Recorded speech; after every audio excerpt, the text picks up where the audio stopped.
In this video, you'll learn how to request a refund on eBay as a buyer.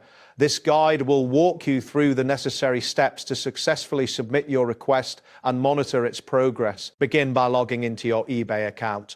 Once you are signed in, navigate to the My eBay section, which is typically located at the top right corner of the homepage. After accessing My eBay, find and click on Purchase History. This section will display a list of items you have recently purchased, allowing you to locate the specific item for which. Once you have identified the item in your purchase history, look for the option labeled More Actions next to the purchase.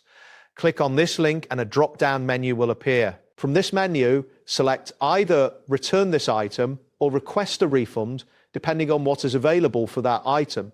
It is essential to ensure that the item qualifies for a refund according to eBay's policies before proceeding, as this will influence the outcome of your request. Next, you will need to fill out the refund request form.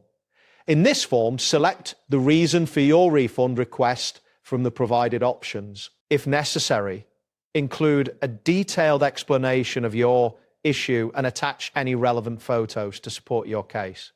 After you have completed the form, submit your request through eBay system. It is advisable to review the seller's response carefully and follow any instructions they provide.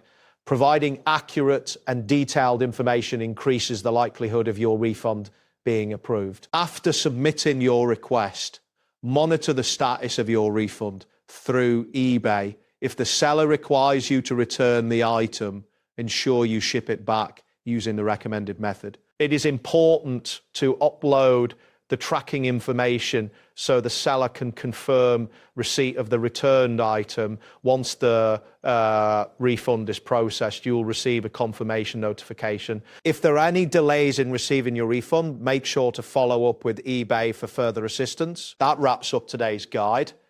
Thanks for watching and catch you in the next tutorial.